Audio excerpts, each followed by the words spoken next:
Hello students, मैं आप लोगों को इस वीडियो में बहुत ही महत्वपूर्ण प्रश्न बताने वाला हूँ संस्कृत सब्जेक्ट के। तो चलो मैं आपको उन प्रश्नों को दिखा देता हूँ और ये सारे प्रश्न आपको अच्छे से तैयार कर लेना है। तो अभी मैं आपको दिखाने वाला हूँ, पहले पैटर्न दिखाने वाला हूँ। तो देखो, संस्कृत में जो प्रश्नों के उत्तर आएगा ना, वो 4 नंबर के रहेगा और 4 नंबर के हिंदी में रहेगा। तो देखो यहाँ पे प्रश्न दिखाई दे रहा होगा, ठीक है। 1 मिनट मैं आपको दिखाता हूँ संस्कृत वाला। तो देखो संस्कृत वाला यहाँ पे दिया हुआ है, संस्कृत भाषा लिखित कह रहे हैं ना, ये प्रश्नों के उत्तर है। तो यहाँ पे कितने दिए? 6 प्रश्न है। 6 में से कितने बनाने हैं? कोई 4। तो इनमें से सिर्फ 4 प्रश्नों को क्या करना है, आपको बनाना है और चारों को उत्तर यहाँ पे क्या है, 6 को उत्तर लगा हुआ है। इसी तरह से आपको देखने को मिलेगा कि इसमें प्रश्न जो है हिंदी भाषा में उत्तर लिखने के लिए गया है। तो यहाँ भी कुछ 6 प्रश्न रहेगा, यहाँ पे 5 है, ठीक है। एक प्रश्न आगे मैं दिखाता हूँ, यहाँ पे देख सकते हो, ये रहा 6वां प्रश्न और इन सभी का उत्तर भी यहाँ पे लगा है। तो इस तरह के प्रश्न आपको एग्जाम में देखने को मिलेगा। मेरे पास जो प्रश्न है उनको मैं दिखा रहा हूँ, इसके बाद और प्रश्न है। जितने भी संभावना हो सकता है तो आप कम समय में इसे रट सकते हो। जब तक के पता नहीं रहेगा तब तक के तो आप लोग ये नहीं कर सकते। तो पहले क्या करना है, पहले आपको ये पता करना है। तो जैसे कि देखो यहाँ पे, एक मिनट कहाँ पे, हाँ यही है, ठीक है। ये देखो यहाँ पे है, इसमें क्या कहा है भाई, प्रश्नों के उत्तर संस्कृत भाषा में लिखना है। तो ये संस्कृत भाषा में पूरा क्या है, उत्तर लिखा हुआ है, ठीक है। सरल सरल है, बस इसको आप लोग एक बार देख लेना, ठीक है। इसके अलावा देखो यहाँ पे और है, ये जो है ये क्या है, हिंदी भाषा में उत्तर है। तो हिंदी भाषा में उत्तर आपको लिखना है। तो कुल 6 प्रश्न है, तो यहाँ पे 6 देख लो, ठीक है। इसके अलावा और भी कुछ प्रश्न है, उनको भी दिखा देता हूँ।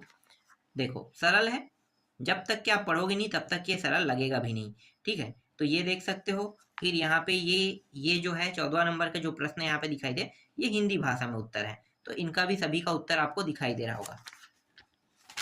और अभी मैं आपको जो प्रश्न दिखा रहा हूँ ये मॉडल क्वेश्चन पेपर से दिखा रहा हूँ। इसके अलावा जो अध्याय है उसमें भी दिखाऊंगा, तो यही सब प्रश्न रिपीट होगा, ठीक है। आप अध्याय से पढ़ो, यहाँ से प्रश्न पढ़ने की ज्यादातर आवश्यकता नहीं है। जितने भी प्रश्न मैं बता रहा हूँ उन सबको कहाँ से पढ़ना है मैं बता रहा हूँ, वहां से पढ़ना है, ठीक है। यहाँ पे देख सकते हो प्रश्नों को, ये रहा और ये भी प्रश्न है, इनका उत्तर आप लोग देख लो, ठीक है। ये प्रश्न मॉडल क्वेश्चन पेपर में मतलब सेम टू सेम इसी पैटर्न में आपको देखने को मिलेगा। अब जो अध्याय से आपको पढ़ना है कौन कौन से प्रश्न, वो मैं बता देता हूँ। तो देखो, जिनके पास परीक्षा बोध होगा वो लोग टिक कर लेना। वार्तालाप से कौन कौन से प्रश्न इंपॉर्टेंट है, देखो इसमें जो 5 प्रश्न है, ये पहला प्रश्न इंपॉर्टेंट है, इसका भी उत्तर है। आपको हिंदी के साथ याद करना है, ठीक है।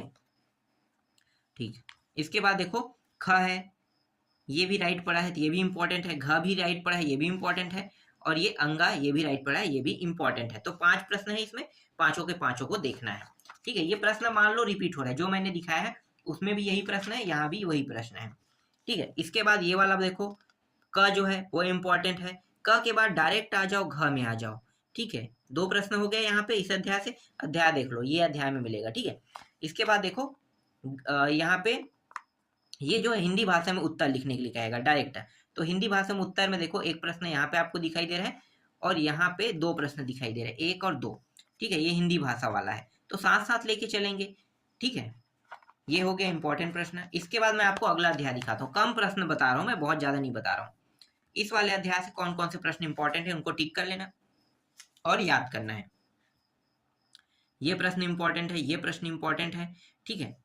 इसके बाद यहाँ पे 2 प्रश्न है, ये और ये, तो इनका भी उत्तर मैं आपको दिखा देता हूँ। हिंदी के साथ आपको उत्तर याद करना है, क्योंकि 4 प्रश्न संस्कृत भाषा में उत्तर रहेगा और 4 प्रश्न हिंदी भाषा में उत्तर रहेगा ना। रहेगा तो संस्कृत में प्रश्न, प्रश्न आएगा किसमें, संस्कृत में, लेकिन उत्तर किसमें देना है, हिंदी में भी देना है, संस्कृत में।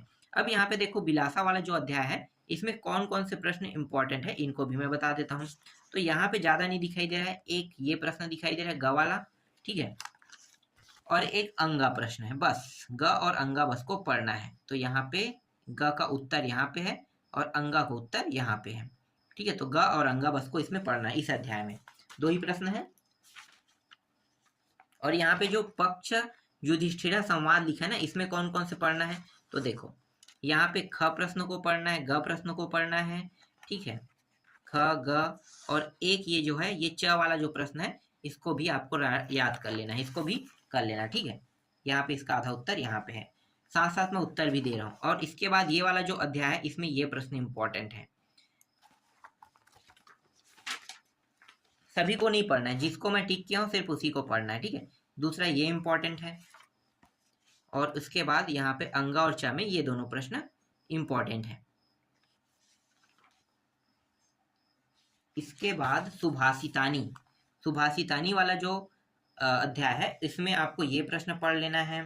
फिर यहाँ पे देखो वृक्षा, ये वाला, ठीक है, ये वाला प्रश्न भी आपको पढ़ लेना है, ठीक है। इसके बाद और कोई प्रश्न है क्या? नहीं, बस इतना ही है, 3-4 प्रश्न इसमें है।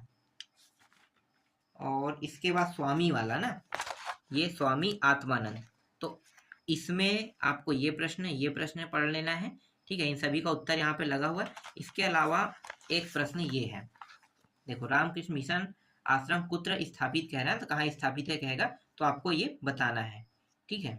ये इंपॉर्टेंट हो गया, ठीक है। और है कि हाँ, एक प्रश्न और था, ये वाला प्रश्न, स्वामी विवेकानंद रायपुर कति वर्ष व्यतीतवान, ठीक है, ये प्रश्न इंपॉर्टेंट है। इसके बाद अगला जो हमारा अध्याय है वो है ये वाला अध्याय, ठीक है, ओदनम सुक्तम, तो सुक्ति वाला टॉपिक है। इससे देखो कौन कौन सा प्रश्न है, ये वाला प्रश्न बस इसमें इंपॉर्टेंट है, एक यहाँ पे ये प्रश्न इंपॉर्टेंट है, और यहाँ पे इसका उत्तर देख सकते हो, यहाँ पे है, ठीक है। इसका भी, ये भी इंपॉर्टेंट है। और है क्या? नहीं, बस 3 प्रश्न इसमें इंपॉर्टेंट था।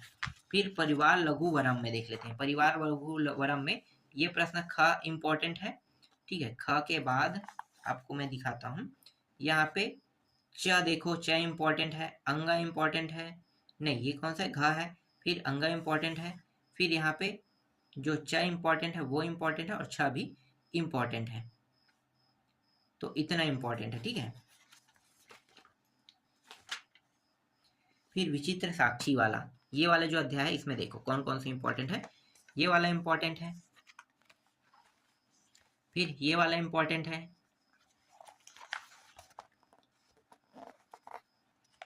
फिर ये वाला और ये वाला इंपॉर्टेंट है, ठीक है। इतना प्रश्न इसमें देखना है।